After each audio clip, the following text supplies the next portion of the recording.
She had been married for 41 years to a man who kept his promises and his secrets in equal measure, and she did not know, standing at the edge of his grave on a cold Tuesday in November with the wind pressing through her black wool coat and her two grown children standing slightly apart from her on either side, that the secret he had kept the longest was the one that was going to save her life. If you're enjoying this story so far, don't forget to hit the like button and subscribe. Drop a comment telling me where in the world you're watching from. I love hearing from you. His name was Gerald Whitmore.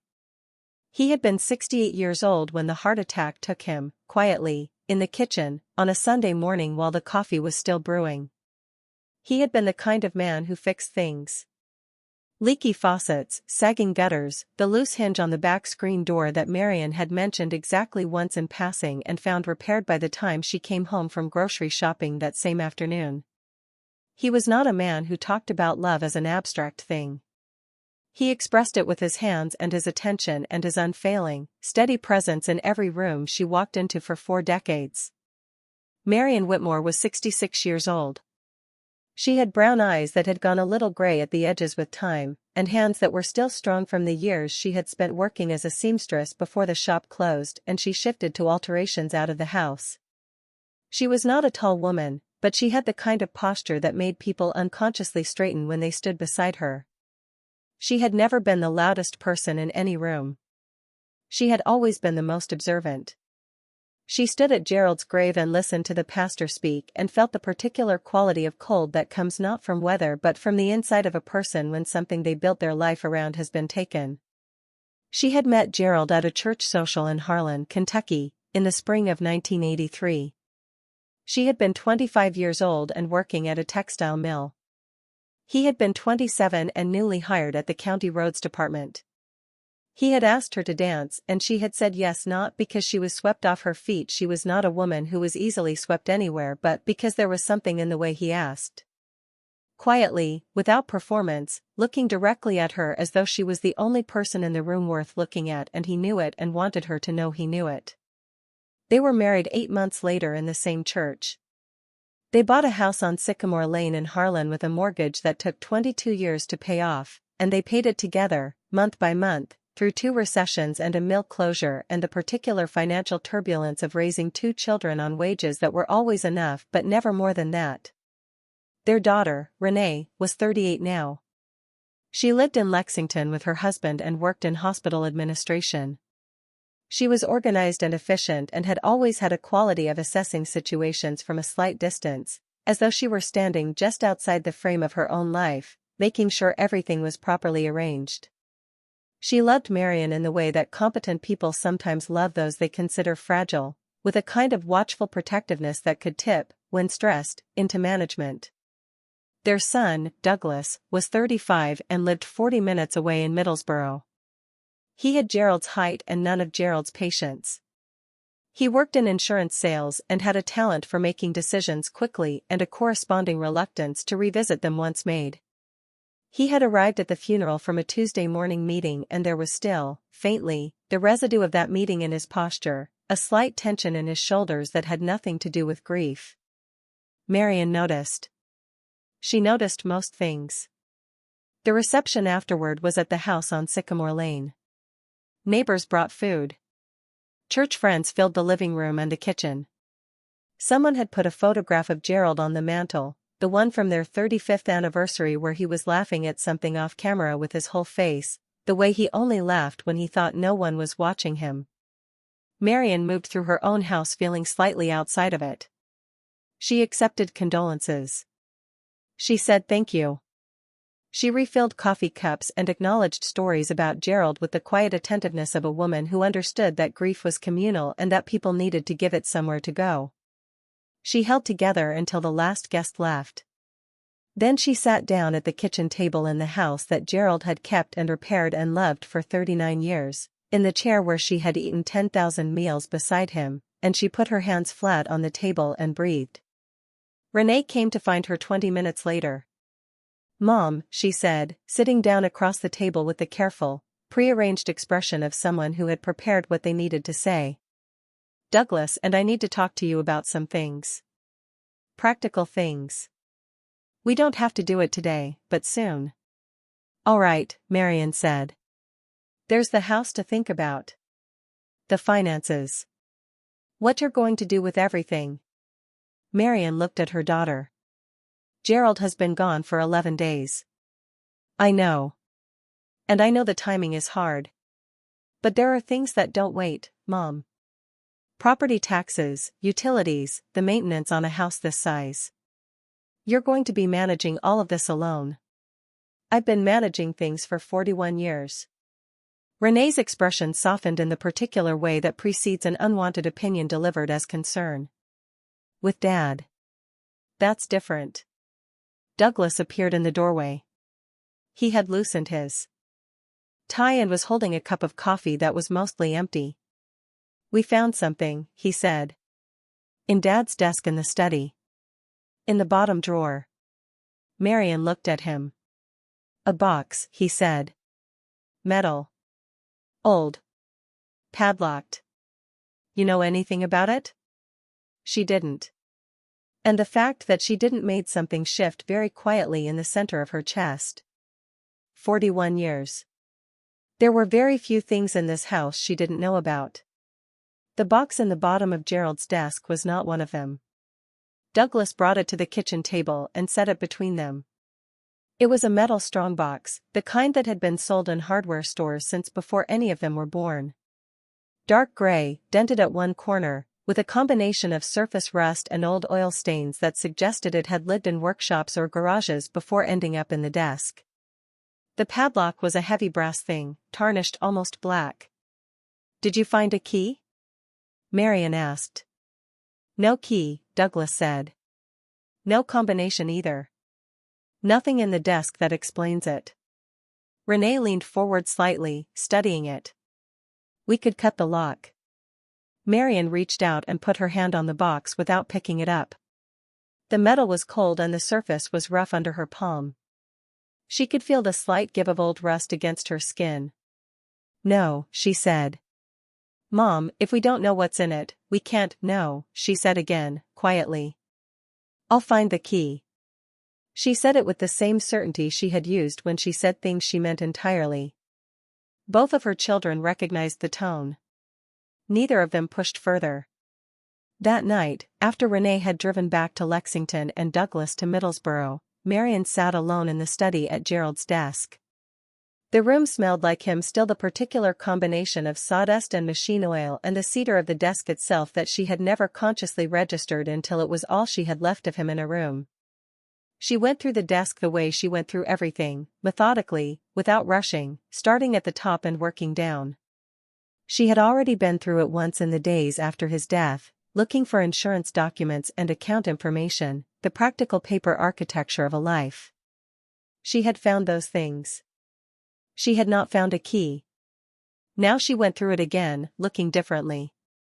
In the top right drawer, beneath a tray of pens and rubber bands, she pressed the base of the drawer. A small tab she had never noticed. The base lifted. Beneath it, in a shallow recess Gerald had made himself, she found a plain white envelope. Unsealed. Inside the envelope was a single key, small and old, and a folded piece of paper in Gerald's handwriting. She held the key first, the way she held anything that mattered, carefully, taking its weight. It was brass, small, with a round grip and a simple two-tooth head. Old enough that the surface had gone the color of old honey. Then she unfolded the paper. Gerald's handwriting was a thing she knew, the way she knew his voice, the slightly forward lean of the letters, the way he pressed harder on the downstrokes, the particular loop of the letter G. Seeing it on paper 3 weeks after his death made her close her eyes for a moment. She opened them and read. Marion. If you're reading this, I'm sorry I didn't tell you in person. I should have. You'll understand why I didn't when you open the box. It isn't what you're afraid it might be. It's the opposite of that.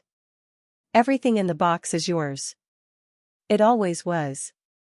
I just didn't know how to give it to you while I was still here without it sounding like an ending. You are the most capable woman I have ever known. Whatever comes next, you are ready for it. I love you. Open the box. She read it 3 times. She set it down on the desk and picked up the key. She crossed the kitchen and brought the strongbox back to the study. She sat at Gerald's desk with the box in front of her. The key fit. She felt the lock give before she heard it, a yielding, mechanical, final sound. She lifted the lid. Inside the box were three things. A folded document that was clearly a legal instrument of some kind, old and formal in the way that county records were formal, the edges soft with age.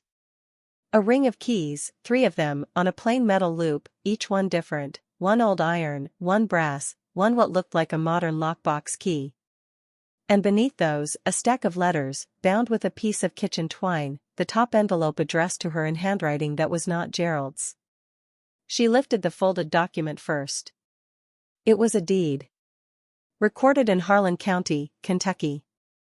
The property described was a parcel of land 26 acres in the eastern part of the county, in a hollow called Candle Creek Hollow, and the structure on it identified as a dwelling built approximately 1912. The deed had been transferred into Gerald's name in 1997, and at the bottom of the document, in the margin, Gerald had written in his own hand, "For Marion." Always for Marion. She sat with that for a long time. 26 acres in Candle Creek Hollow. She knew the name.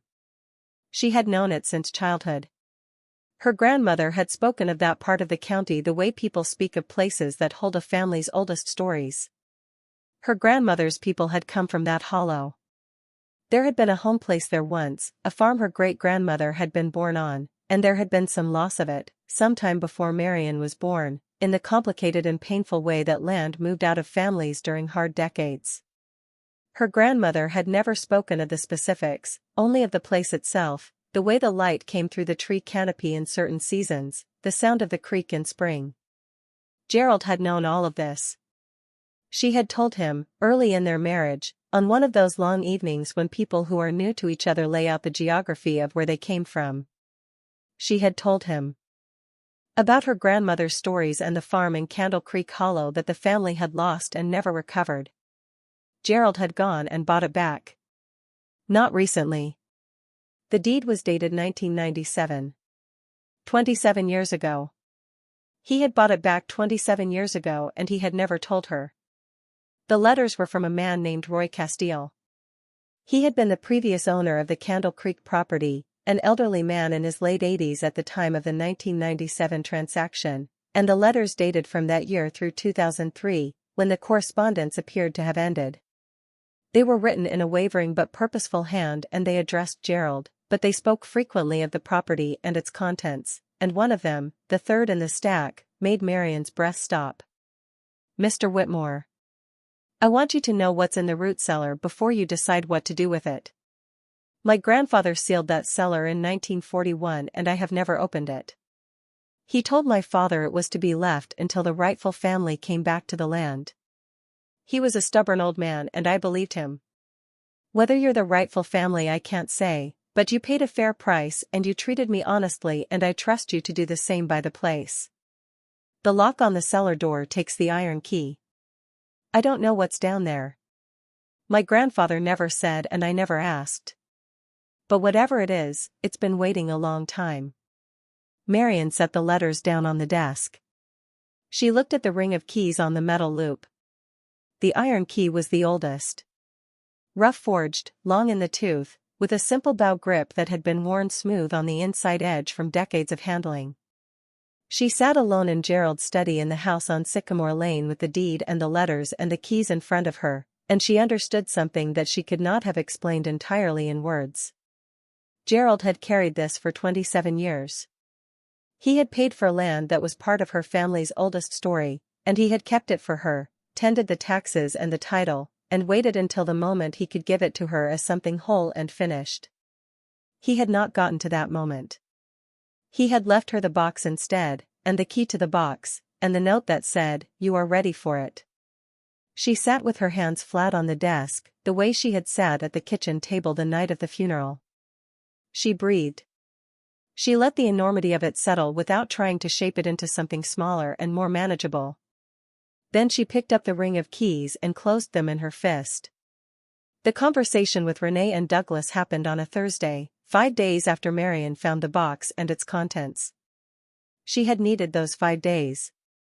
Not to decide she had decided within the first night, but to understand clearly what she was stepping into and to be prepared for what her children were going to say about it.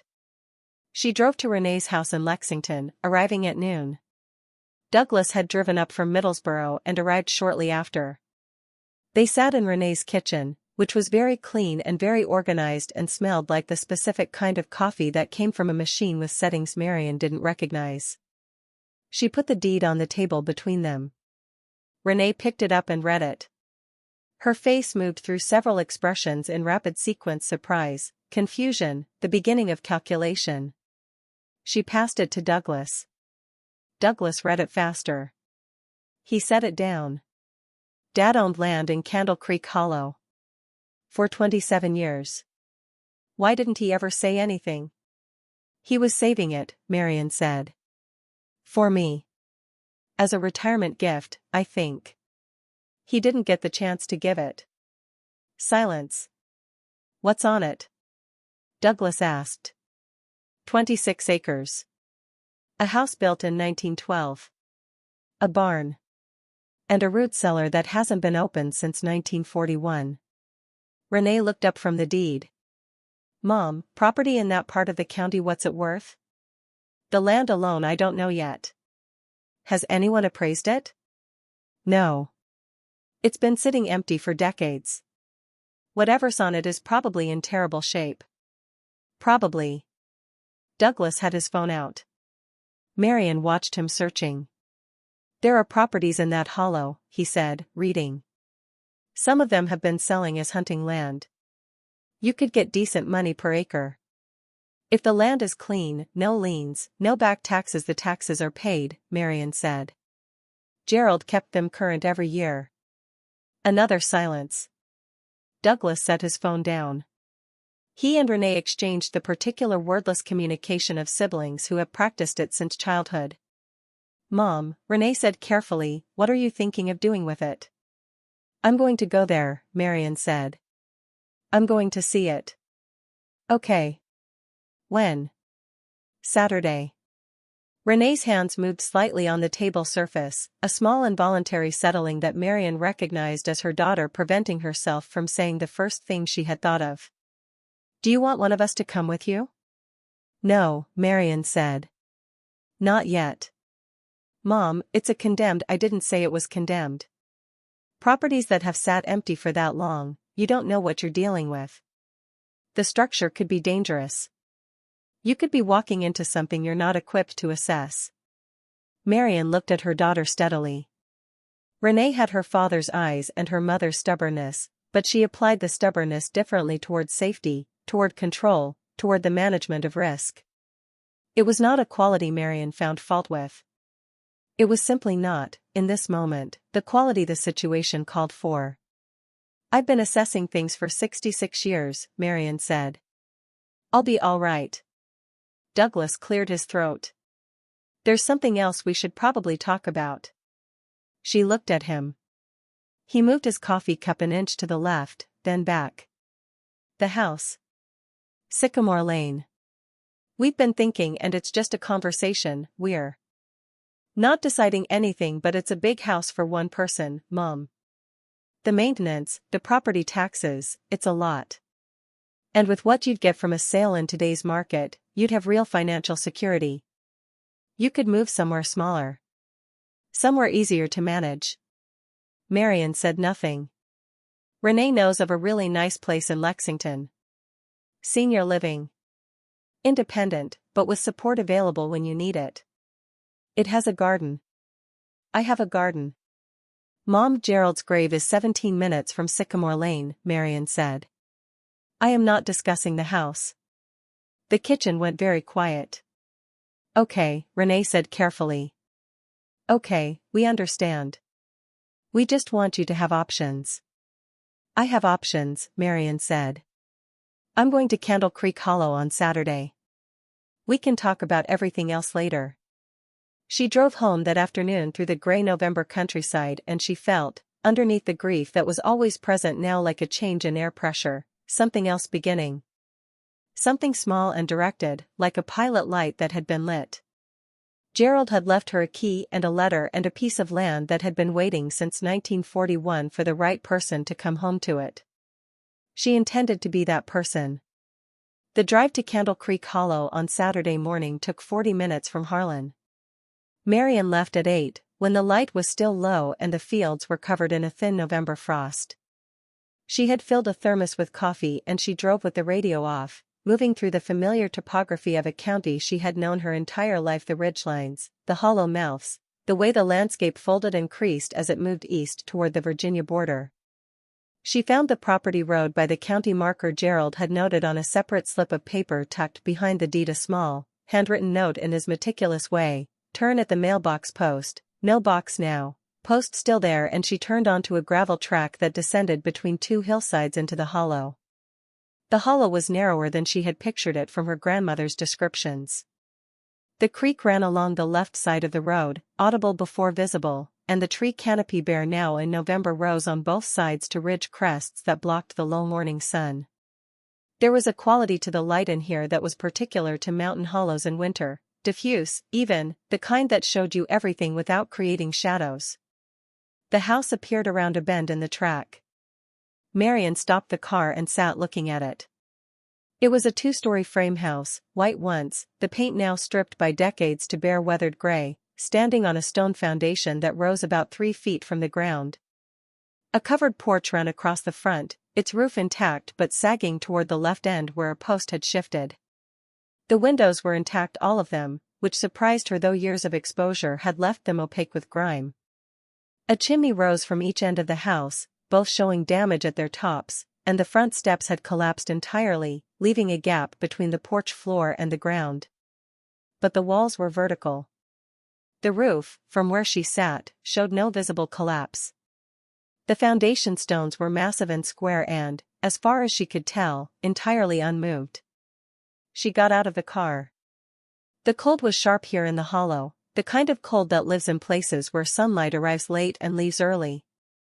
She walked the perimeter slowly, the way she had learned to assess things, starting at the outside, going all the way around before she went in. The left side of the house was in good condition. Solid walls, the wood soft in places but the framing clearly holding. The back of the house revealed a porch that had collapsed into a pile of grayed lumber, and beyond it, a barn that was missing its front wall but intact on the other 3 sides. A stone springhouse sat near the creek, its roof caved in but its walls solid.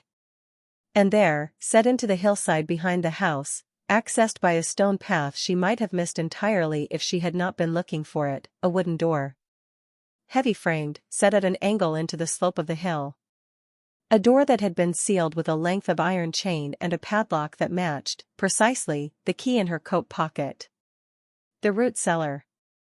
She stood looking at it. The chain was dark with rust. The door itself was old wood, thick-planked, iron-banded, and it was set so solidly into its stone frame that she understood why a man might seal it in 1941 and trust it to hold. She did not open it that morning. She was not ready. She needed to understand the house first, to walk through it and take its measure, and she needed to do that in daylight and with full attention. The cellar had waited 83 years. It could wait one more morning. She went back to the front of the house, found a section of the porch frame she could step up onto, and pulled herself up. The porch boards flexed but held. She crossed to the front door, which was unlocked, the lock mechanism long since rusted open, and pushed it inward. It moved with the particular sound of old wood that has been still for a very long time. Marion stepped inside. The smell was the first thing: old wood, old stone, the particular dry cold of an unheated space that has been closed for years, and underneath it something she could not name immediately. Something dry and faint. Cedar, perhaps, or old paper. She stood in the entry and let her eyes adjust. The front room was larger than the exterior had suggested. The ceilings were high, she estimated 10 feet, and the walls were lath and plaster, still intact along the front and left sides, with some crumbling on the right wall near the chimney. The floor was wide plank, buried under a layer of old dust and debris, but when she scuffed a clear patch with her boot, the wood underneath was sound. dense and dark and fine-grained in the way of old-growth lumber that no one cut anymore. A staircase ran along the left wall, its balusters still in place, its treads wide and solid. A doorway at the back of the room led to what had been the kitchen, and beyond that the collapsed back porch. But it was the fireplace that held her for a long moment. Stone, floor to ceiling, fitted with the care of a mason who understood that a fireplace was the heart of a house and treated it accordingly. The mantel was hand-carved, simple but precise, a flat shelf with a subtle molded profile below it, the kind of work that required patience and skill and a proper understanding of proportion. Marion ran her hand along it, feeling the smoothness of the wood under years of dust. Gerald had known about this house. He had paid for it and paid its taxes for 27 years and never brought her here. She understood why, she thought. He had wanted it to be finished. He had wanted to bring her to something whole, not to a ruin. That was Gerald. He did not give things before they were ready. He prepared things. He was thorough and unhurried, and he believed that things given well were worth the wait. He had not gotten to finish the giving. She stood in the front room of the 1912 farmhouse in Candle Creek Hollow with her hand on the mantel he had probably touched 100 times in his own visits here, and she understood that the finishing was hers to do now. She spent 3 hours in the house that morning. She went through every room on the ground floor, testing floors and walls, noting what was solid and what was not. She went partway up the staircase and tested the upper landing from there, sound. She assessed the kitchen with its old iron range still standing against the wall, its legs rusted to the floor but the body of it intact. She looked at the stone foundation from the inside, running her hand along the base of the walls, feeling for the cold of water infiltration, finding none. The house was in bad shape. It was also, fundamentally, solid.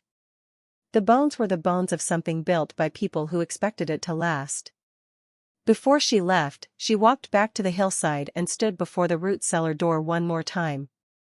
She took the iron key from her coat pocket. She looked at the padlock on the chain. She looked at the door. Then she put the key back in her pocket and walked to her car.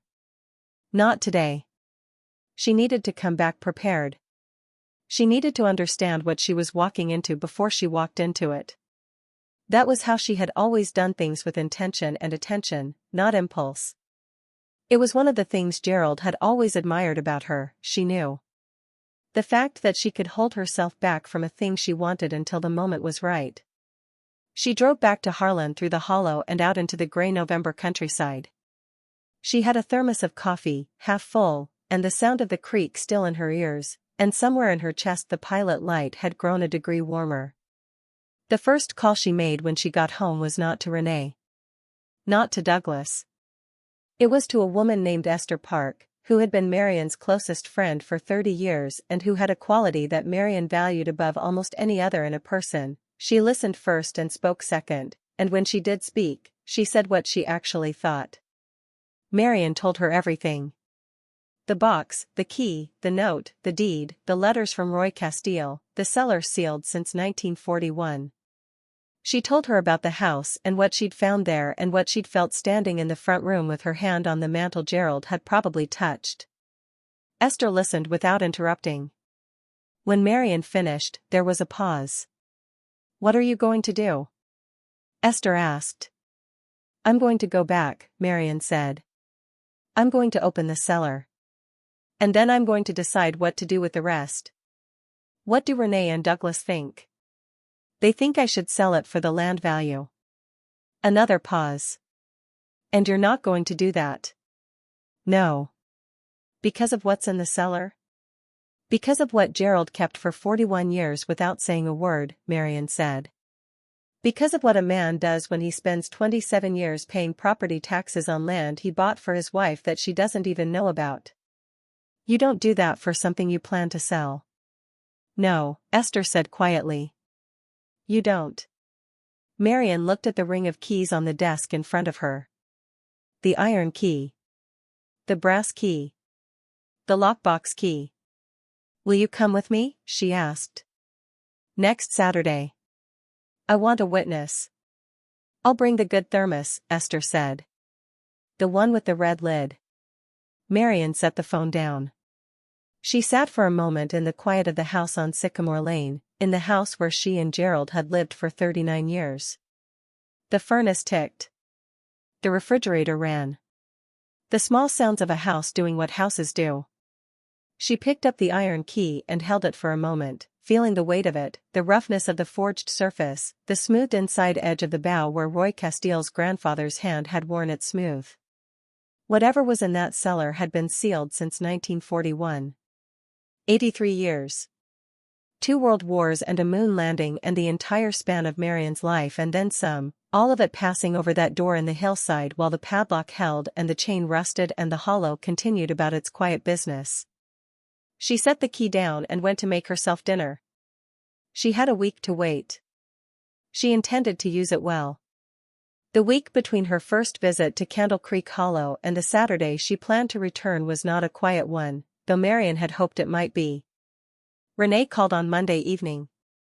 She had been thinking, she said, about the property.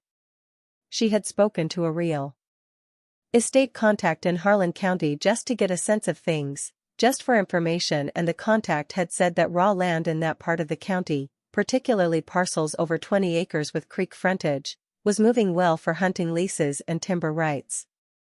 The numbers, Renee said carefully, were not insignificant. If Marion wasn't planning to develop the property or live on it, which surely she wasn't, then holding it didn't make much practical sense. The estate was still being settled. It might be cleaner, tidier, to fold the property into the settlement and distribute the proceeds. Marion listened to all of this. She asked one question. Did your father leave the property to the estate? A pause. Well, no. It was deeded to him separately, so technically it passes to you directly outside the estate, but, then it's mine to decide about, Marion said. And I haven't decided yet. Mom, I'm just trying to. I know what you're trying to do, Renee. I'll let you know when I've decided something. She said it without sharpness. She had no sharpness in her toward her daughter. She understood that Renee's instinct was always to resolve uncertainty as quickly as possible, to move the unfinished thing to the finished column, to optimize. It was a useful quality in hospital administration.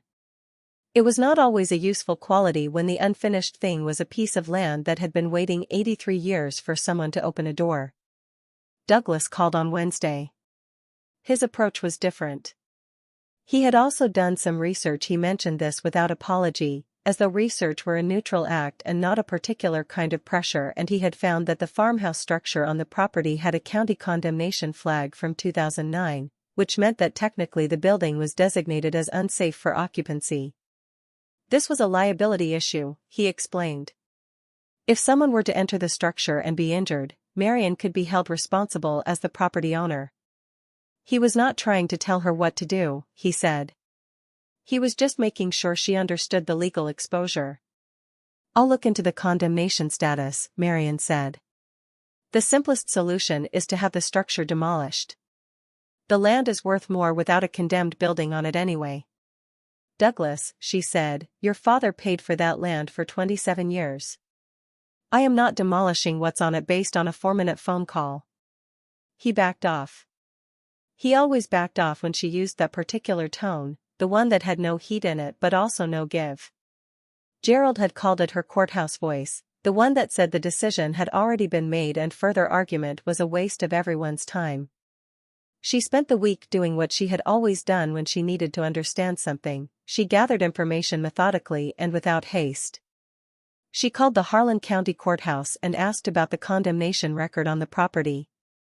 The clerk confirmed it. A 2009 inspection had flagged structural concerns related to the collapsed back porch and damage to the chimney caps.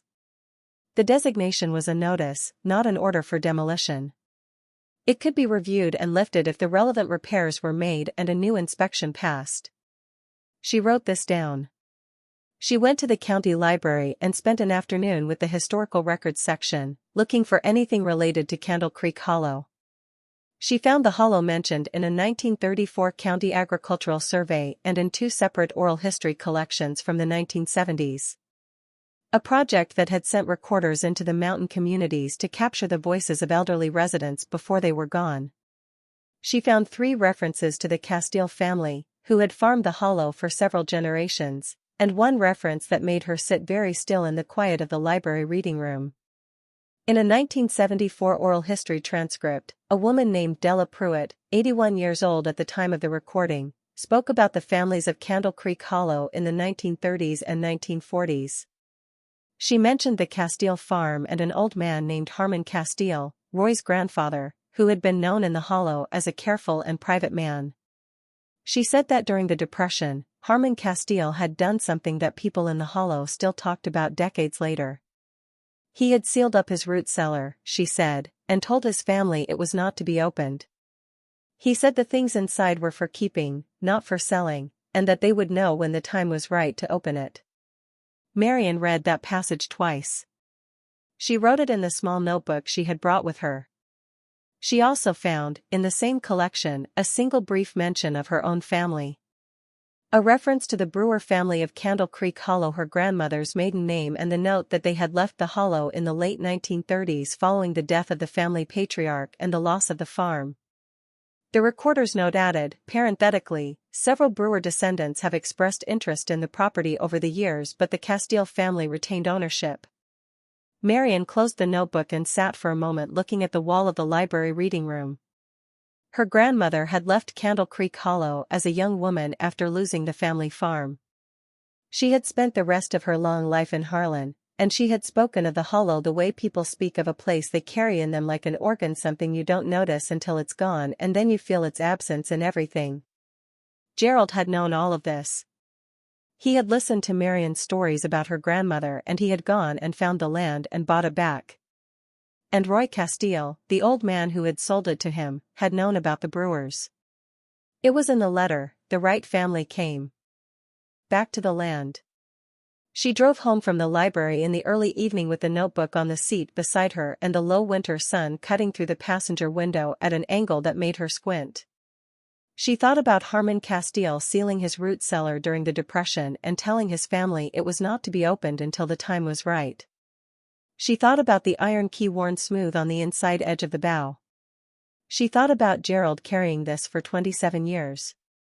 Saturday came with a cold clear sky and a hard frost that silvered the fields along the road to Candle Creek Hollow. Esther arrived at Marion's house at 8 in the morning in her good coat with the red-lidded thermos as promised, and a paper bag with 2 biscuits wrapped in foil. She was a compact and practical woman of 63 with white hair she kept short, and the quality Marion had always loved in her, the ability to enter a situation without projecting anything onto it, to see what was actually there. They drove to the hollow mostly in comfortable quiet, the kind that comes from 30 years of friendship where silence is not absence but a form of ease. Marion told Esther what she had found at the library. Esther listened without interrupting, the way she always did. So the cellar, Esther said when Marion finished. Sealed since the Depression by a man who said it was for keeping, not for selling. And meant for the right family to open. Which your husband believed was you. Which Roy Castile told him was the right family, and which Gerald believed, yes. Esther looked out at the passing countryside. What do you think is in it? I don't know, Marion said. That's why we're going. She said it simply, without drama, and Esther nodded. That was one of the things Marion appreciated most about Esther. She did not require things to be more or less than they were. She let them be what they were. They turned into the hollow at the mailbox post and descended the gravel track between the hillsides. The creek was running louder than the previous weekend, some rain in the week had swelled it slightly, and the sound of it filled the hollow in a way that Marion found immediately steadying. Water sounds had always done that for her. Something atavistic and reliable in the rhythm of moving water. The farmhouse sat where she had left it, gray and patient in the winter light. They walked the perimeter together, Esther asking the practical questions: the roof, the foundation, the walls, and Marion answering from what she had assessed the previous weekend. Esther pressed on the front porch boards, tested the railing, looked up at the roofline with the focused attention of someone who had renovated her own house twice and understood what she was looking at. The bones are good, Esther said. I thought so. The porch needs work. That left end post has shifted off its footing. But the main structure, she stepped back and looked at the whole facade.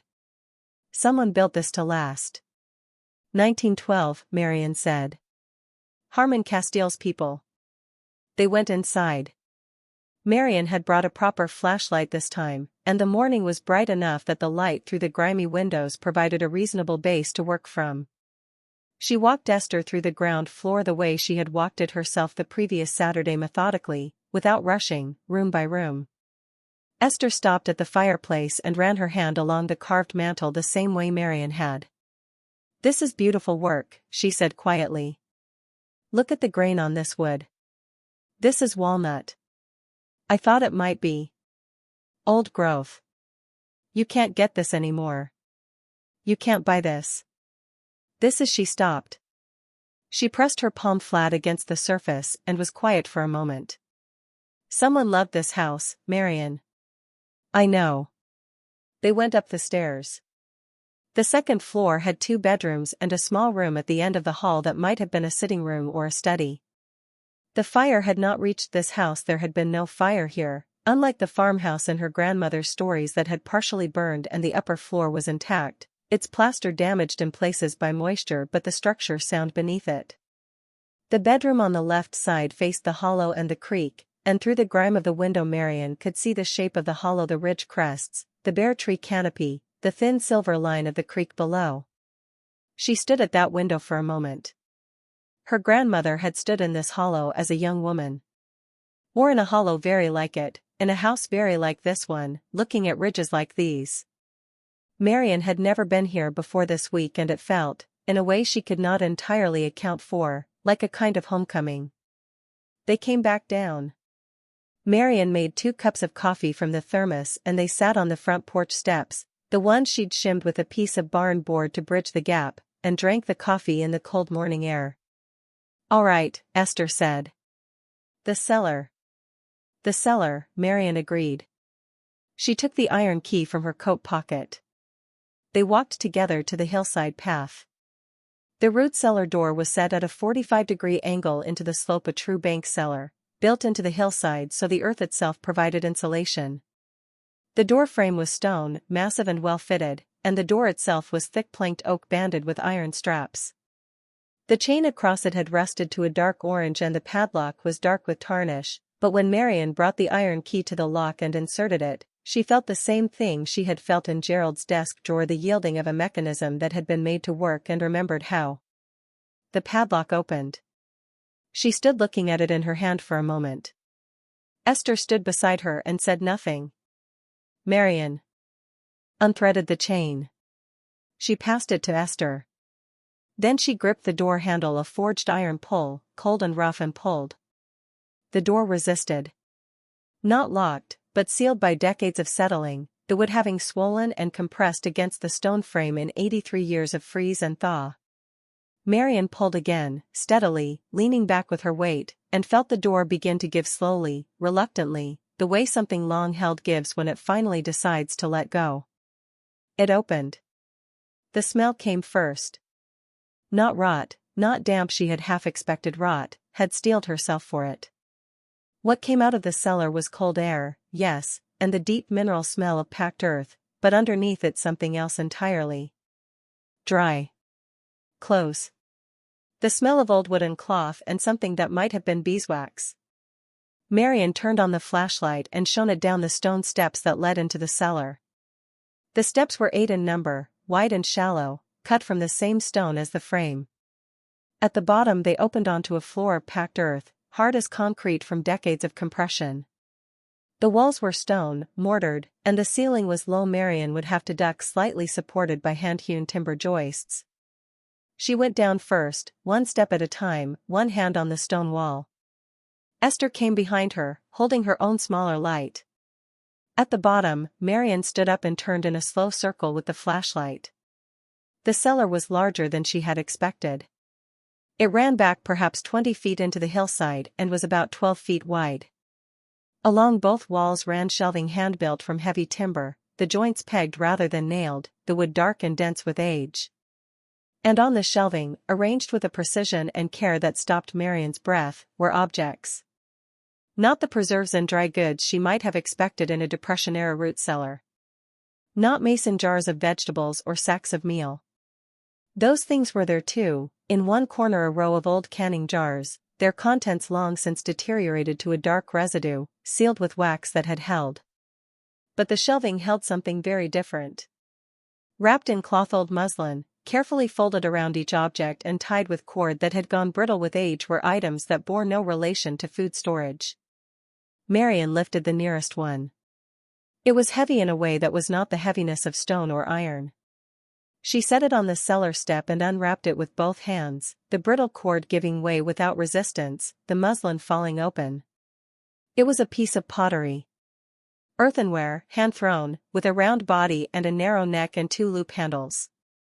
The glaze was a deep blue-green, imperfect and luminous, with the kind of surface variation that came from a wood-fired kiln and could not be replicated by any other means. On one side, in the clay beneath the glaze, someone had inscribed a simple design: a bird, stylized, its wings spread, cut into the unfired clay with a pointed tool and fired in. The base of the piece bore a maker's mark she could not immediately read in the flashlight's beam. She held it carefully and looked at it and felt the particular stillness that comes when you are holding something made by a person's hands a very long time ago and that person is no longer anywhere in the world and the object is all that remains of their attention and skill and care. Esther was at the far end of the cellar, unwrapping something from the lower shelf.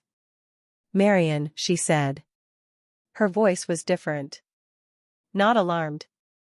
Something else. "Come look at this." Marion carried the pottery piece with her. What Esther had unwrapped was larger, a flat rectangular object about 18 inches by 12, wrapped in multiple layers of cloth and then in a piece of oilskin that had preserved it against the cellar's moisture better than anything else in the room. Esther had peeled back the oilskin and the inner cloth and was holding the flashlight over what was inside. It was a painting. Small, oil-on-wood panel rather than canvas, which was why it had survived the decades intact. The paint surface was crackled with age in the fine network pattern called crazing, but the image beneath was entirely clear. A landscaped mountain country, a creek, a hollow not unlike the one they were standing in, rendered with a directness and a truth to light that stopped you in the same way that the best landscape painting always did. Not because it was dramatic, but because it was exact. Because whoever had painted it had looked at that particular view on that particular day and understood it and set it down faithfully. In the lower right corner, faint but legible, a signature. 2 initials and a date. J.H.C. 1889. Marion looked at the painting for a long moment. Then she looked around the cellar. At the shelving running both walls. At the wrapped objects arranged along it with such methodical care. "How many?" she asked quietly. They counted together, moving slowly along both walls, not unwrapping everything, not yet, not today, but counting the individual objects by their shapes and sizes beneath the cloth wrappings. 41 pieces on the left wall. 23 on the right. And on the back wall, on a separate shelf at eye height, a wooden box cedar, by the smell of it, fitted with a brass latch that she had not seen immediately because it sat in the shadow of the joists. 64 objects. Plus the cedar box. Marion stood in the center of the cellar and turned slowly in the flashlight's beam. The cold air held them steady and the smell of old beeswax and dry cloth and packed earth surrounded them, and above them 8 stone steps led back up to the November morning. Harmon Castile had sealed this cellar in 1941. He had told his son it was for keeping, not for selling. He had told his family that the right time would come. Roy Castile had lived his entire life on this property and never opened the door. Gerald Whitmore had bought the land in 1997 and paid its taxes for 27 years and told Marion in a note written in his careful hand that everything in the box was hers and always had been. She reached up and took the cedar box from its shelf on the back wall. It was lighter than it looked. The brass latch was tarnished but functional and opened without a key. She lifted the lid. Inside, on a bed of old velvet that had once been deep green and had faded to a gray-green that was its own kind of beautiful, lay 3 things. A pocket watch, gold, with an engraved case. A folded document, smaller than a letter, written on paper that was brown at the edges but intact. And a photograph, a formal portrait, the kind made in a studio in the late 19th century, mounted on cardstock in the style of the period. The photograph showed a man and a woman. The man was lean and straight-backed, with a woodworker's hands visible where they rested on his knees. The woman beside him wore a high-collared dress and had an expression of composed dignity that Marion recognized, not the expression of someone performing dignity for a camera, but of someone for whom it was simply the natural state of their face. At the bottom of the card, in the printed style of the studio, a name and date. Harmon and Celia Castile, 1901. Marion looked at the photograph for a long moment. Then she looked at the folded document. She opened it carefully. It was a letter, handwritten, dated September 1941. The handwriting was strong and deliberate, the handwriting of a man who had written by hand all his life and had not yet lost the steadiness of it. To whoever opens this door, I am sealing these things because I will not live to see them properly understood, and I cannot bear to see them sold for what they will fetch from people who do not know what they are. These are the work of my life and my wife's life and the lives of the craftsmen of this hollow who gave their best work to us when we were young and hopeful, and the hollow was full of people who knew how to make things worth keeping. I am sealing them so they will last. I am leaving the key with the land. The land will go to whoever the land finds. I trust the land to find the right person. Do not sell these things without knowing what they are. They are worth more than anyone in a hurry will tell you. Harmon James Castile, Candle Creek Hollow, Harlan County, Kentucky, September 14, 1941. Marion read it twice. She folded it back along its original creases and held it in both hands. Esther had come to stand beside her. She had read the letter over Marion's shoulder without comment. Now she was quiet, the way she was quiet when something needed to be felt before it was spoken about. He trusted the land, Marion said finally. And the land found you, Esther said. Marion looked around the cellar one more time. At the 64 wrapped objects on the shelves. At the painting propped carefully against the step. At the pottery piece she had set beside it. At the cedar box in her hands with the photograph of Harmon and Celia Castile in 1901, young and straight-backed and full of hope for a hollow that was still full of people then. I need to know what these are, she said. Before I do anything. Before I tell anyone. Before I make a single decision. I need to know what I'm holding. Who do you call? Esther asked. Marion thought about it. I need someone who knows American folk art and crafts. Regional, 19th century. Someone who can look at something and tell me what it actually is. University? Or a museum? I'll start with the state. She was already thinking through it the way she thought through practical problems in order, one step at a time, the next step always visible even when the whole path wasn't. I'll photograph everything today. Every piece. I'll send photographs and ask for a referral to the right specialist. Today? While the light's good. I want to document all of it before we move anything. They spent the next 2 hours in the cellar. Marion photographing methodically with her phone each piece in its wrapped state, then unwrapped, then close-ups of any marks, signatures, or identifying details. Esther held the flashlight and the pieces while Marion shot, and between them they developed a quiet, efficient rhythm that reminded Marion of the years she had spent doing alterations, the particular satisfaction of skilled work done carefully with another person whose competence you trusted. They unwrapped 31 of the 64 pieces in those 2 hours. What they found did not become less remarkable with repetition.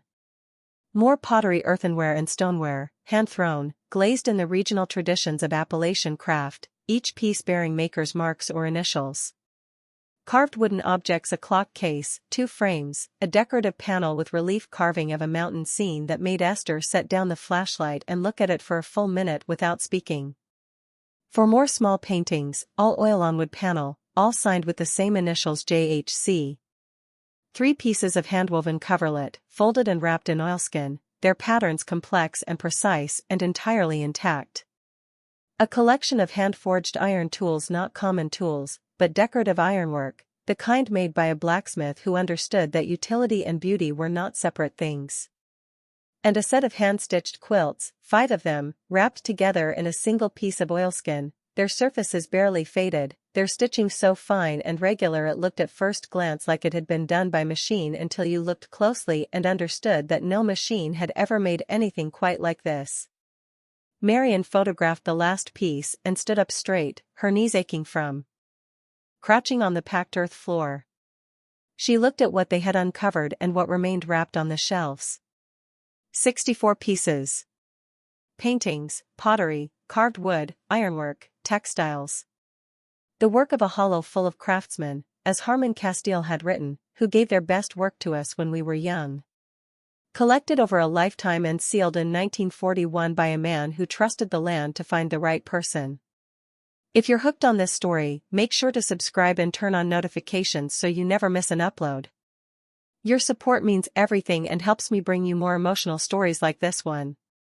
Marion carried the painting and the pottery piece carefully up the stone steps and into the cold November air.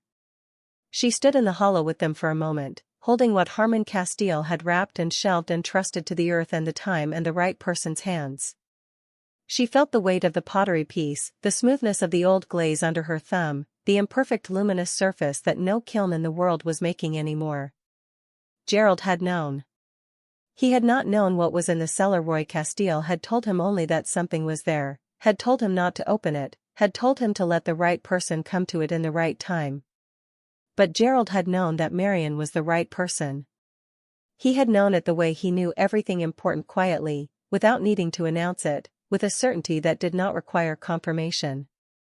She set the pottery piece and the painting gently back at the cellar entrance, photographed them in the natural light, and brought them back down. On the way home, Esther drove while Marion sat with the cedar box on her lap. She had asked Esther to drive without explaining why, and Esther had simply taken the keys, the way a 30-year friendship allowed. Marion opened the cedar box and looked at the photograph of Harmon and Celia Castile. She thought about her grandmother leaving this hollow as a young woman and carrying it in her for the rest of her life, the way you carry places that were taken from you before you were old enough to fight for them. She thought about Gerald listening to those stories and deciding, quietly and without announcement, to do something about it. She thought about 27 years of property tax receipts in a separate account that Lenora had never questioned because Gerald had always been thorough about things and she had trusted that thoroughness completely. She thought about the box in the bottom of the desk drawer. The note that said, "You are ready for it." She had been ready for 41 years. She just hadn't known, until now, what she was ready for. She closed the cedar box. "I'm not selling the land," she said. Esther drove. "I know. I'm not moving to a senior living facility in Lexington." "I know. I'm going to have the cellar contents properly assessed. And then I'm going to restore the farmhouse." And then, she stopped. She looked out the window at the passing countryside, the ridgelines, the bare trees, the particular blue of a cold Kentucky sky in November. "And then?" Esther asked. Marion was quiet for a moment. Not because she didn't know the answer, but because she was weighing it, the way she weighed things before she committed to them. "And then I'm going to live there," she said. That's what Gerald was building toward. A place for me to live. He didn't finish it. "I'm going to finish it." Esther said nothing for a moment. Then, "The house needs significant work." "I know. You're 66 years old." "I know. Renee and Douglas are going to have things to say about this." "They're going to have many things to say about this," Marion agreed. "They'll say them and I'll listen and then I'll do what I've decided to do." The sun was setting by the time they reached Harlan, dropping behind the western ridgeline in a wash of cold orange light that turned the fields along the road to a brief and specific gold. Marion watched it and thought about Harmon Castile in 1941, sealing his cellar and trusting the land, and about Gerald in 1997, bidding at a county auction for 26 acres in a hollow he'd never been to because a woman he loved had told him a story about her grandmother on an evening early in their marriage. She thought about the iron key worn smooth on the inside edge of the bow. All those years of handling, all those years carried. By whom and in what hope and with what longing she would probably never know entirely. But the key had passed from Harmon Castile to Roy Castile to Gerald Whitmore to the envelope in the desk drawer to her coat pocket to the padlock on a door in a hillside, and the door had opened. Whatever came next, the door had opened. And Marion Whitmore had been the one to open it. She called the Kentucky Historical Society on Monday morning at 9 o'clock, before Renee could call first, before Douglas could send another carefully researched email about liability and condemnation notices and the practical wisdom of liquidating complicated assets. She called because the day belonged to her and she intended to use it before anyone else laid a claim to it. The woman who answered was named Patricia, and she had the particular quality of attention that people in specialized fields develop when they have spent decades caring about things that most of the world walks past without noticing. Marion explained what she had found: the sealed root cellar, the wrapped objects, the paintings signed JHC 1889, the pottery, the carved wood, the coverlets, Harmon Castile's letter. She did not editorialize. She described what she had seen with the same directness she brought to everything, and she could hear Patricia on the other end of the line going very still in the way that Beverly Marsh had gone still over the counter in Millbrook, Tennessee, in another story very much like this one, when something commanded her full attention. Patricia asked 3 questions. How many paintings? What were the initials again? And had the cellar been climate controlled in any meaningful sense, by which she meant, was it a true bank cellar, built into the hillside, with earth insulation on 3 sides? Marion answered all 3. 4 paintings. JHC. A true bank cellar, stone-walled, packed earth floor, set into the hillside so the ridge itself provided the rear and side walls. Patricia was quiet for a moment. Then she said, "Mrs. Whitmore, I want to give you a name. There is a specialist at the University of Kentucky's Art Museum, a woman named Dr. Caroline Fess, who has spent 30 years studying 19th-century Appalachian material culture. Paintings, pottery, ironwork, textiles. If what you're describing is what I think it might be, she is the person you want to speak to before you speak to anyone else." "What do you think it might be?" Marion asked. Another pause. "The initials JHC. In the context of Harlan County, 1889. I don't want to say more until Dr. Fess has seen the photographs. But Mrs. Whitmore, please don't move anything from that cellar until she does." Marion thanked her and hung up. She sat for a moment with the phone in her hand. Then she called Dr. Caroline Fess. Dr. Fess answered her own phone, which Marion found immediately reassuring. She was a direct and economical speaker, the kind of person who had learned that the fastest way through a conversation was to say exactly what she meant and listen carefully to what was said back. Marion sent the photographs while they spoke, all 247 of them, organized by category the way Marion organized everything, methodically and without being asked. Dr. Fess looked at them while Marion waited. The silence on the phone lasted 4 minutes. Marion counted. "Mrs. Whitmore," Dr. Fess said finally. "I would like to come to the property. This week, if possible. Are you available Thursday?" "I'm available Thursday," Marion said. "I'll bring a colleague. A ceramic specialist. I hope that's all right." "Of course." Another pause. "I don't want to tell you more than I can support until I've seen the pieces in person. But I want you to understand something. If these photographs are showing me what I think they're showing me, this is not a small find. I need you to understand that before Thursday so that you're prepared." Marion looked at the window. The November light was thin and steady and entirely honest. "I've been preparing since my husband died," she said. "I'll be ready on Thursday." She told Esther that evening. She did not tell Renee or Douglas. This was not out of deception. Marion was not a deceptive person, but out of a clear sense of sequence. She would know more on Thursday. She would speak to her children when she had something definite to say. To speak before then was to invite a conversation she was not yet equipped to finish, and Marion did not begin conversations she couldn't finish. Esther came on Thursday.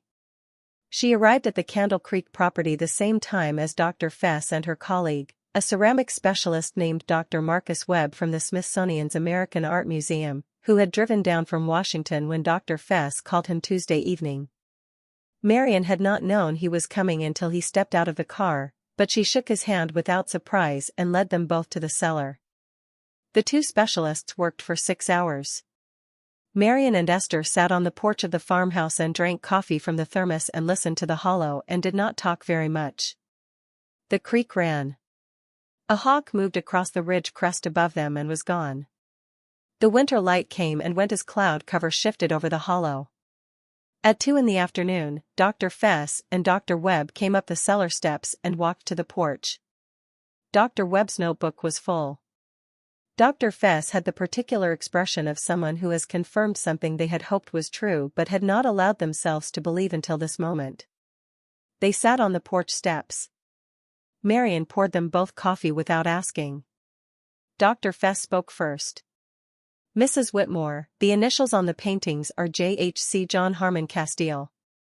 He was Harmon Castile's father, and he was, in the judgment of the small number of scholars who know his work, one of the most significant self-taught landscape painters to come out of Appalachian, Kentucky in the 19th century. There are 11 documented works attributed to him. 4 of them are in institutional collections. The rest were thought to be lost. Marion looked at her steadily. Until today, Dr. Fess said, we had 4 documented John Harmon Castile paintings. You have 4 more. That doubles the known corpus of one of the most important undiscovered folk artists in Appalachian cultural history. The hollow was very quiet. The creek ran. The hawk or another like it moved over the ridge. The ceramics, Dr. Webb said, are exceptional. The regional tradition they come from, Eastern Kentucky earthenware from the mid to late 1800s, produced a small number of master-level craftsmen whose work is now held by the Smithsonian, the Met, the American Folk Art Museum in New York. The pieces in that cellar are not by those masters. They are by their contemporaries. Their neighbors. People who worked in the same tradition at the same level of skill and whose work has survived almost nowhere else because it was used and broken and lost. What Harmon Castile collected and preserved is, in terms of regional craft history, extraordinary. The ironwork, Dr. Fess added, is the same story. The textiles, the coverlets and the quilts. Marion, I want to be careful here because a full appraisal will take time and I don't want to give you numbers I can't stand behind. But I have been doing this work for 30 years, and I am telling you that what is in that cellar is the most significant collection of 19th century Appalachian material culture I have ever seen outside of a museum. Marion set her coffee cup down on the porch board beside her. She looked out at the hollow. What are we talking about, she said, in terms of value? Dr. Fess and Dr. Webb exchanged a glance. The glance of 2 professionals who had discussed this privately and had agreed on how to present it. The paintings alone, Dr. Webb said carefully, at auction, with proper provenance documentation and the scholarly attention that will follow this discovery conservatively, each one could achieve between $80,000 and $120,000. Possibly more. The discovery of 4 lost works by a significant undocumented artist is the kind of event that drives serious collector interest. Marion did the arithmetic. She was good at arithmetic. She had done her household accounts by hand for 40 years. The ceramics collection, Dr. Fess continued, as a complete group with Harmon Castile's documentation, the letter, the provenance, the sealed cellar context could achieve between $200,000 and $400,000 at specialist auction. The ironwork, the carved wood, the textiles, each category requires its own specialist appraisal. But we are not talking about a small number, Mrs. Whitmore. We are talking about a collection that, fully appraised and properly brought to market, could be worth somewhere between $800,000 and well over $1 million. Marion heard the number. She held it for a moment the way she had held the iron key, taking its weight, feeling its reality, not rushing toward it or away from it. And the house, she said. The property itself. Dr. Fess looked at the farmhouse behind them. That's a different kind of value. But the provenance now attached to this property, that this was the home of the Castile family, that John Harmon Castile painted here, that Harmon Castile preserved what he preserved here that changes what this land is. It's no longer just 26 acres in a rural county. It's a documented site of Appalachian cultural history. Marion looked at the farmhouse. At the gray-weathered walls and the patient windows and the carved walnut mantel Gerald had never told her about, that Harmon Castile's people had made with their hands in a year when this hollow was full of craftsmen who understood that beauty and utility were not separate things. "I'm going to restore it," she said. Neither specialist looked surprised. Marion thought that they had probably understood this about her within the first 20 minutes of meeting her. The Kentucky Heritage Council has grants available for the preservation of documented historic structures, Dr. Fess said. With the provenance now established, this property would qualify. "I can connect you with the right people." "I'd appreciate that," Marion said. Dr. Webb looked at his notebook. "Mrs. Whitmore, there's one more thing. The Smithsonian's American Art Museum has been building a collection of Appalachian folk art for a permanent gallery. We have significant holdings but gaps in regional coverage. A collection like this with full provenance, with Harmon Castile's own documentation of the pieces, with the sealed cellar narrative is exactly the kind of thing our acquisitions committee would want to discuss." He paused. "I'm not making an offer. That's not my role today. But I want you to know the interest exists, at the institutional level, and that you should not make any decisions about sale or placement until you understand the full range of options available to you." "I won't," Marion said. She thanked them both. She walked them to their car. Dr. Fess pressed her hand before she got in and said, "Harmon Castile trusted the land to find the right person." "I think it did." Marion watched the car make its way up the gravel track and disappear around the bend. Then she turned back to the hollow. Esther was still on the porch steps, holding her coffee cup, looking at the farmhouse. Marion walked back and sat beside her. They sat together for a while in the cold afternoon air without speaking. The creek ran below them. The light was going flat and gray as the afternoon moved toward evening. "Well," Esther said finally. "Well," Marion agreed. $1 million, Esther said. "Possibly more. In a root cellar. Sealed since 1941. Esther looked at the cellar door, still open, the stone steps visible in the dimming light. Gerald knew. He knew something was there. He didn't know what. But he knew enough to buy the land and keep it for 27 years without telling you. Yes. Esther was quiet for a moment. He was a remarkable man. He was, Marion said simply. She said it the way she said things she had known for so long they had become part of the structure of how she understood the world. Not with grief, not with performance. With the steady acknowledgement of a fact that was also the most important fact of her life. She called Theodore Hawkins not the same Hawkins from the Clarksville law office, but a Harlan County attorney named James Whitfield Hawkins, whom the county clerk had recommended when Marion called about the property's legal status. She met with him the following Monday and laid out the situation in the same methodical way she laid out everything, beginning with the deed, moving through the cellar contents, the specialist's assessment, the potential value. Range. Hawkins listened with the focused attention of a man who understood that what he was being told was unusual. "The property is yours outright," he confirmed.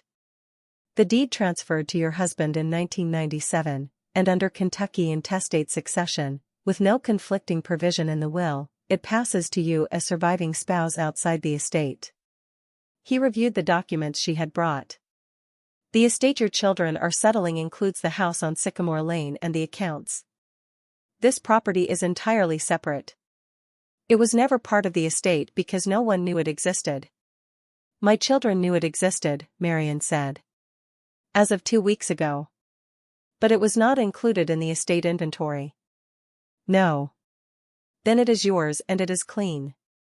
He looked at her. "Has either of your children made any claim to it?" "Not formally. Douglas suggested selling it. Renee suggested folding it into the estate settlement. Neither of those suggestions has any legal basis," Hawkins said. "The property is yours.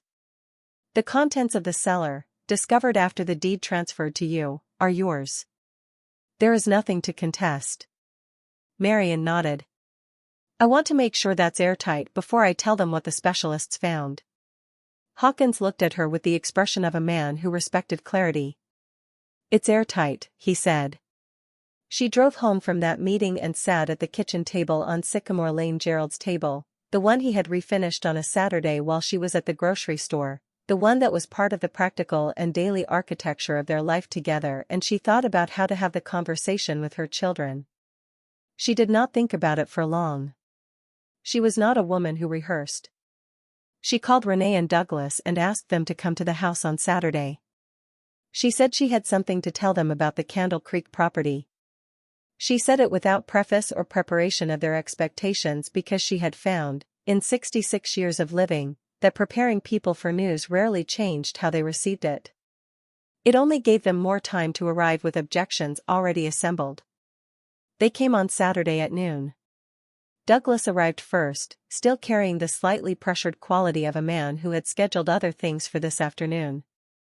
Renee arrived 10 minutes later with a covered dish, a gesture of domestic peace that Marion recognized and appreciated even as she understood it was also a form of managing the atmosphere. Marion had set the dining table properly. Not the kitchen table, the dining table, which they used for significant occasions. She had the deed and Hawkins's written summary of the legal status and a printed copy of Dr. Fess and Dr. Webb's preliminary assessment, which they had sent her by email earlier in the week, organized in a folder the way she organized documents that needed to be understood clearly. She put the folder on the table and sat across from her children and told them. She told them about the box and what was in it. She told them about the deed and the letters from Roy Castile and the note Gerald had written. She told them about her first visit to the Hollow and the root cellar door sealed since 1941. She told them about Esther and the Saturday they opened it. She told them about the 64 pieces on the shelves and the cedar box on the back wall with Harmon Castile's letter and the portrait of Harmon and Celia in 1901. She told them about Dr. Fess and Dr. Webb and what they had said on the porch on Thursday afternoon. Then she slid the folder across the table and let them read. The kitchen was very quiet while they read. Douglas read faster and was still first. He set the folder down. His face was doing something complicated, not one emotion but several, cycling through in quick succession. Marion watched him the way she watched most things. Steadily, without anticipating. Dad bought this in 1997, he said. Yes. With his woodworking money. Money he had earned and saved, yes. He never said anything. He was keeping it as a gift. He wanted to give it to me when it was finished. He didn't get the chance. Douglas looked at the folder.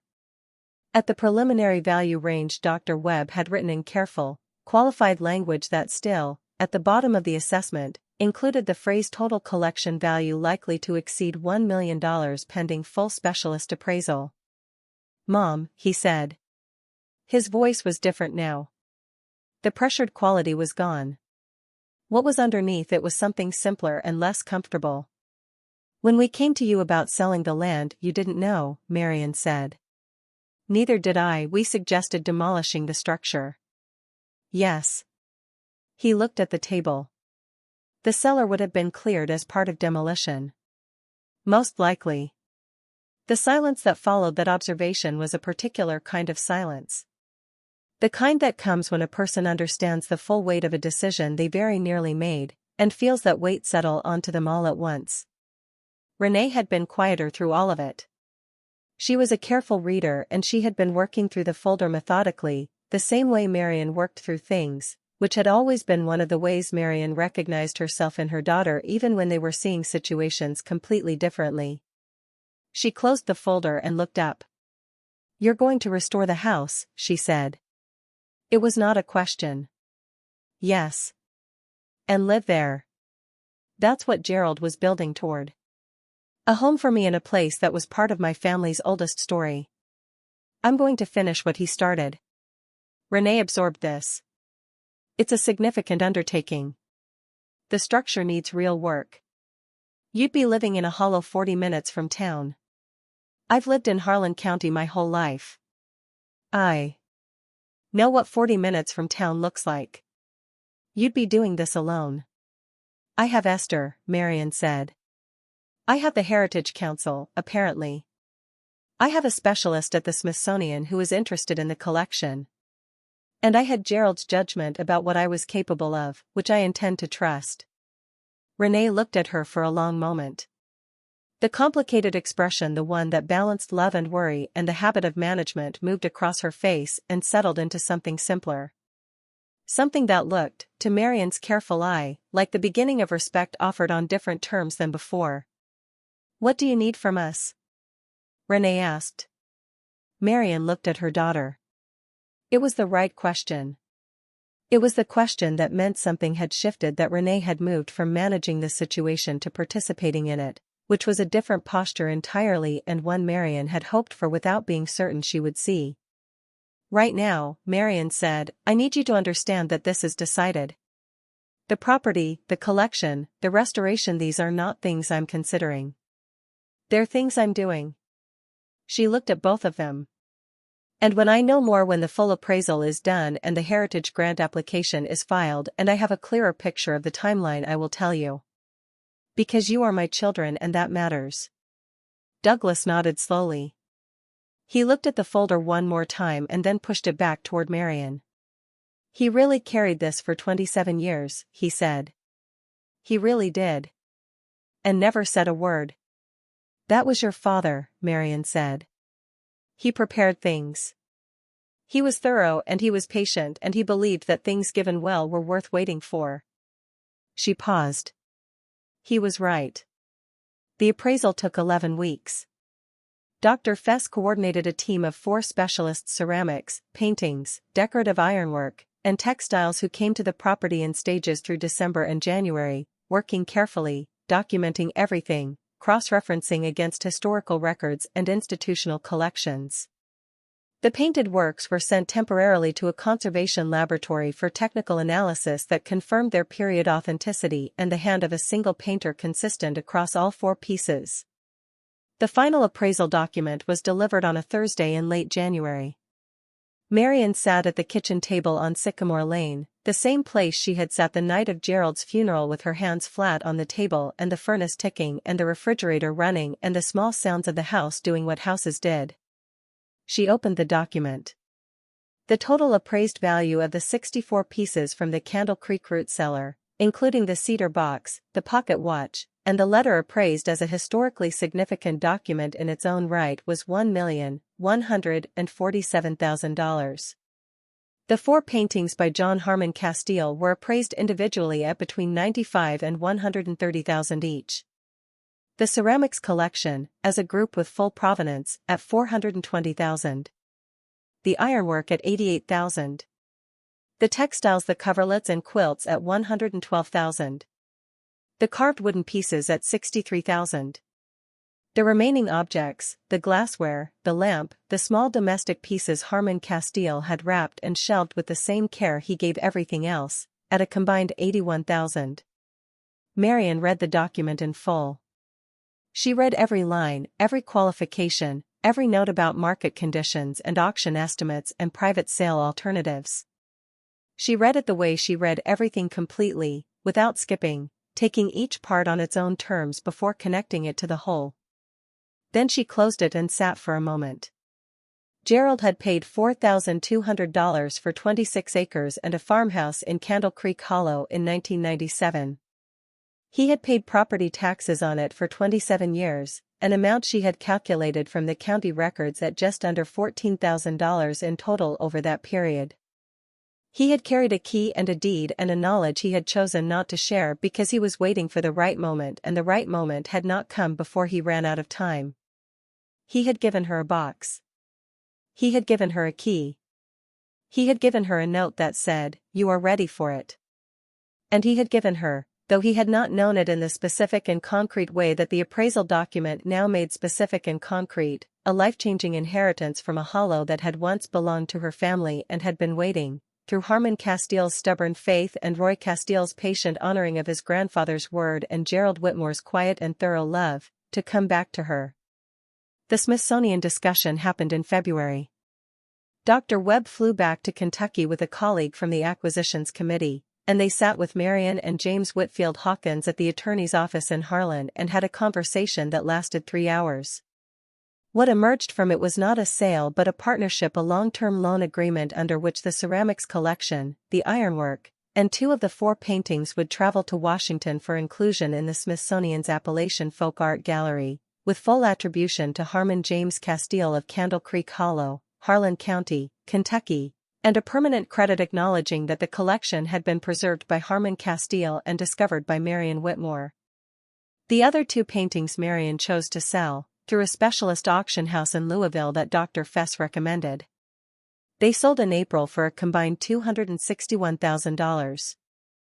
The quilts and coverlets went to the Kentucky Folk Art Center in Moorhead, which had been pursuing examples of Eastern Kentucky textile work for a decade and received them with the particular reverence that institutions show when they know they are holding something irreplaceable. The ironwork, the carved wood, and the remaining ceramics pieces went to the Smithsonian on the loan agreement. 3 pieces of pottery Marion kept. Not for their appraised value, she understood their value and respected it, but because Harmon Castile had held them and wrapped them with care and she wanted something of his hands in the house she was restoring. The restoration of the farmhouse at Candle Creek Hollow began in March. Marion hired a contractor from Harlan named Sam Biddle who had done historic preservation work on 2 other county properties and who walked through the farmhouse on his first visit with the careful attention of a man who understood what he was looking at and took seriously the obligation not to ruin it. He brought a crew of 4, all local, all experienced with the particular demands of old timber frame construction. Marion was present every day that work was done. She was not a passive presence.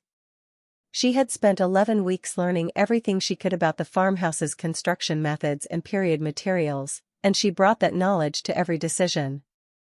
When Sam proposed a repair method she thought compromised the original material, she said so clearly, and they discussed it until they arrived at something better. When the question of the carved walnut mantel arose whether to restore it in place or remove it for professional conservation, Marion had already researched the answer and came to the conversation prepared. The mantel stayed in place. A conservator drove from Lexington to treat it on site. The collapsed back porch was rebuilt from timber milled from trees that had come down in the hollow over the previous decade, which Sam had sourced from a sawyer 2 counties over who understood old-growth dimension and could cut to match. The chimney caps were rebuilt in the original stone. The windows were reglazed with period-correct glass that a specialty supplier in Virginia could still source. The wide plank floors were cleaned by hand and treated with linseed oil the way they would have been treated originally, which was a slower and more demanding process than anything modern and produced a surface that was exactly what the wood deserved. The Heritage Council grant came through in April, $48,000 toward the restoration of a documented historic structure associated with a significant figure in Appalachian cultural history. Marion used it for the roof and the foundation repointing, the 2 most expensive items on Sam's scope of work. Renee came on a Saturday in May when the restoration was well underway. She walked through the house with the careful attention she brought to everything, asking questions, looking at the work, running her hand along the walnut mantel the way Marion had and the way Esther had and the way Dr. Fess had, the same instinctive gesture, the same recognition of something made by hands that knew what they were doing.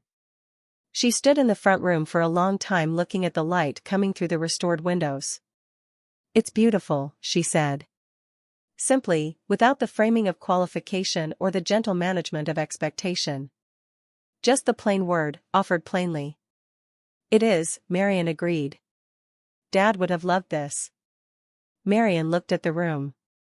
At the high ceiling and the fireplace and the wide floorboards glowing with linseed oil and the light filling the space the way it was meant to fill it, the way whoever built this room in 1912 had understood it would fill it when the windows were right and the proportions were honored. "He did love it," she said. "He loved it for 27 years without ever telling me. That's a particular kind of love." Renee looked at her mother. "I'm sorry we pushed you to sell." "You didn't know. We pushed before we knew." "That's the part I'm sorry about." Marion looked at her daughter. The apology was real. She could tell the difference. She had always been able to tell the difference, and this one was real. "You're here now," she said. "That's what matters." Douglas came the following weekend with his two sons, who were 9 and 12 and who ran through the house and the yard and down to the creek with the freedom of boys who had been in a car for too long and were released into open space. Douglas stood on the front porch beside Marion and watched his sons in the hollow below and was quiet for a while. "I almost told you to demolish it," he said. "I know. The cellar would have been cleared." "Probably." He shook his head slowly. Not in self-recrimination. Douglas was not a man given to extended self-recrimination, which was both a flaw and a form of resilience, but in the particular wonder of understanding how close a thing had come to going a completely different way. "Dad knew," he said. "Your father knew a great many things he kept to himself," Marion said. "He was a patient man. He understood that some things were worth carrying for a long time before you gave them." Douglas looked at the hollow. At the creek below and the ridge crests above and the bare wood of the farmhouse that was becoming, under Sam Biddle's careful hands and Marion's watchful presence, something that honored what it had always been. "He carried it right," Douglas said. "He did," Marion said. Marion moved to Candle Creek Hollow in September. The restoration was complete, not perfect, because perfect would have meant erasing the history of the house's long life, and Marion had no interest in erasing that. The floors showed their age. The plaster walls had been repaired but not plastered over uniformly, so the patches were visible if you knew where to look, which Marion thought was honest. The back porch was new lumber on original footings, and it looked slightly different from the rest, and that was all right. The house had been built in 1912 and had lived a full century, and the living showed, the way it showed in a face that had spent a long time outdoors or in hands that had done real work. Marion found this beautiful rather than otherwise. She set up the front bedroom for herself, the one whose window faced the hollow and the creek. She had a bed and a dresser and the cedar box from the cellar on the nightstand, with the portrait of Harmon and Celia Castile inside it. She kept the 3 pieces of pottery on the kitchen windowsill where the morning light came through them and showed the glazes blue-green luminosity in a way that stopped her some mornings, even now, even after months of living with them. On the kitchen wall, between the restored window and the iron range that a specialist from Knoxville had brought back to full working order, she hung Gerald's photograph. Not the formal one from a family occasion. The one from their 35th anniversary where he was laughing at something off camera, his whole face in it, the way he only laughed when he thought no one was watching. Someone had been watching. She had always been watching. She had paid off the remaining balance on the Sycamore Lane house from the auction proceeds and transferred the deed to Renee and Douglas jointly. Not because she had to. Because the house on Sycamore Lane was the house where she had raised her children and buried her husband from, and it deserved to stay in the family. She had lived there for 39 years and she carried it with her the way you carry the places that have shaped you. But she did not need to live inside them. She needed to live here. In the hollow that had belonged to her grandmother's people and had found its way back to her through a dead man's faith and an old man's kept promise and a husband's 27 years of patient, thorough, utterly characteristic love. On an evening in late October, the first autumn she lived in the hollow, Marion sat on the front porch of the farmhouse at Candle Creek and watched the light leave the ridge. The creek ran below. The tree canopy, turning now to the particular reds and golds of Appalachian October, caught the last of the sun and held it briefly before letting it go. Esther had been there for dinner and had driven home an hour ago. The house was quiet behind Marion. The hollow was quiet around her. The kind of quiet that is not absence but presence, the full, layered, living quiet of a place that has been inhabited for generations and holds the memory of that habitation the way old wood holds the memory of the tree. She thought about Harmon Castile sitting in this hollow in September 1941 and sealing his root cellar and writing a letter to whoever would come. She thought about Roy Castile living his whole life on this land and honoring his grandfather's word without knowing why. She thought about Gerald at a county auction in 1997, raising his hand for 26 acres of mountain land because a woman he loved had told him a story on an evening early in their marriage that he had never forgotten and never let go.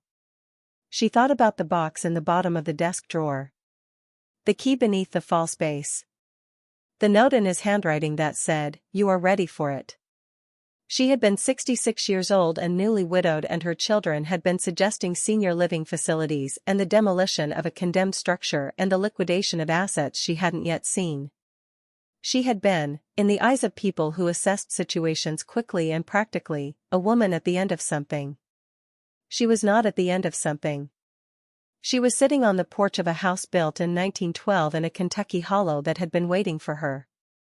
She had restored it with her own decisions and her own presence and the proceeds of a collection that a stubborn and faithful man had sealed away 83 years ago and trusted the land to deliver to the right hands. Her grandmother's land. Gerald's gift. Harmon Castile's faith in the endurance of beautiful things. The root cellar door was open now. She had left it open when the contents were moved to their new places: the Smithsonian, the Folk Art Center, the auction house, the kitchen windowsill. She had left it open because what had been sealed was sealed no more, and the sealing had served its purpose, and there was no reason to close a door that had done its work. She had done her work too. And there was more to come. The garden she was planning for the south side of the house, the heritage site designation Dr. Fess had helped her apply for, the conversations she was beginning with a local school about bringing students to the hollow to learn about the craftsmen who had lived here. All of it still ahead. All of it, at 66, just beginning. Marion Whitmore looked at the hollow in the October evening and felt, running through the grief that was always present and the gratitude that was always present and the particular quality of a life that has been genuinely and fully lived, the thing she had felt the first time she came here, standing in the front room with her hand on the walnut mantel. The thing that was not arriving. The thing that had been here all along, waiting for her to come home to it. She stayed on the porch until the light was fully gone and the stars came out over the ridge and the creek kept on below her, steady and unhurried and entirely indifferent to anything except the work of moving forward. Then she went inside. She turned on the kitchen lamp. She set the kettle on the iron range. And she began the evening in the house that Gerald had kept for her, in the hollow that had kept itself for her, in the life that had been waiting all along to be opened like a door that had been sealed too long and was, now, finally, fully open. Thank you so much for watching until the end. If you loved this story, check out the other videos on your screen now. I think you'll really enjoy them. And don't forget to subscribe if you haven't already. See you in the next story.